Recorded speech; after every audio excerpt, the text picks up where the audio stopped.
Hello, my name is Joe. I'm a D-Log TA, and this is a really quick mixed logic explainer. I had a question in office hours, and I couldn't answer it, so I thought about it, and I have an answer now. You can ignore this disgusting chemical equation. We can just focus on the digital logic. So what happened in office hours, we have this equation, x or C naught equals Z, and I was trying to explain that we can do this with one gate. We don't need a NOT gate, right? We don't need C knotted here.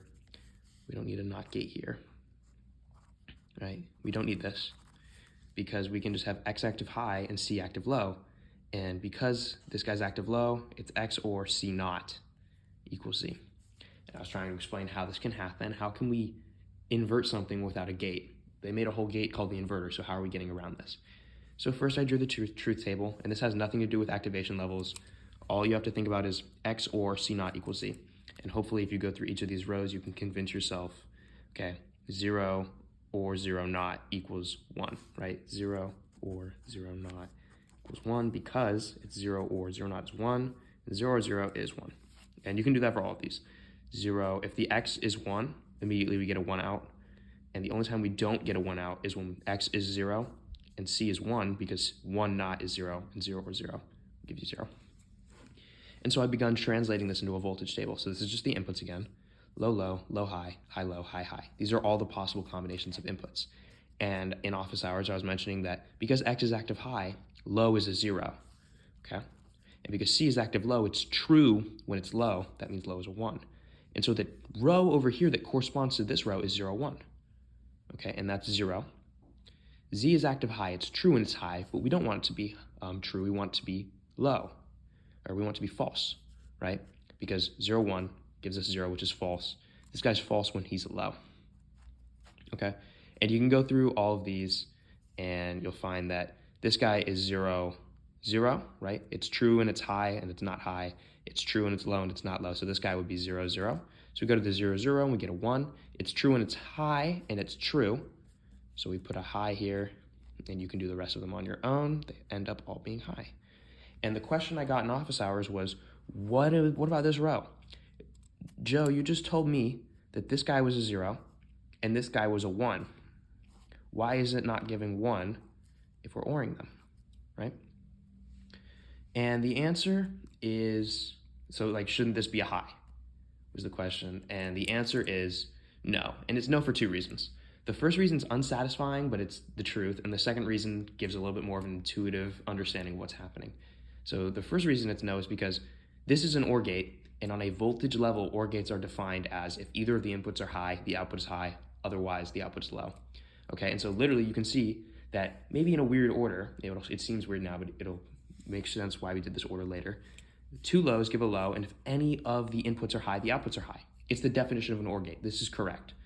But that's not very satisfying because then why do we do this whole moving thing if we're just defining an OR gate? It's because of our constraint with our equation and only using one gate. So why doesn't 0, 1 give 1?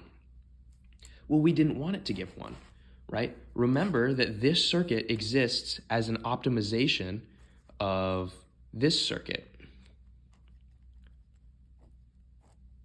This is a little NOT gate. C goes through the NOT gate and X doesn't. And if everything was active high, you could imagine this was X ORed with well, it's C naught, and that would give us Z, right? This is what we are trying to optimize right now, right? And so if we thought about this NOT gate, which I crossed out, which is stupid, if we had 0, 1, the 1 would go through the NOT gate and become a 0, and then we'd have 0 or 0 would give us 0, right? And so that's kind of what we're trying to emulate, is we want 0, 1 to give us 0, right? And you can see that in the truth table, 0, 1 gives us 0. But we can't have low, high gives us low, right? Voltage definition of an OR gate says this can't happen. And so we sort of map the inputs on the truth table side to what we want on the outputs on the voltage table side. Low, low, low is mapped to this. I just lost my little rubber thing. This guy is mapped here, right? And so when we say 0, 1 in logic land, we mean low, low in voltage land. Hopefully this is this explanation makes enough sense. This isn't high, for one, because that's not how an OR gate works, but for two, it's not high because we don't want it to be high. The circuit we are designing is designed such that 0, 1 gives false. And if we OR these, they can't. And so we've mapped a logic pair right here, 0 or 1, to low or low. And it just turns out with every logic equation ever, you can make a mapping from truth table to voltage table so that everyone's happy. And so in this way, we have cut out the need for a NOT gate by just sort of redefining what 0, 1 means, right? When we say 0, 1, we mean low, low. That's it. And just thinking that way saves us a gate. So yeah, I'm really sorry I wasn't able to kind of have this kind of explanation in office hours. I hope this clears it up, why this isn't high and why this isn't 0, 1, right? This is low, low because 0, 1 would give false, and the only thing that can give false is low, low.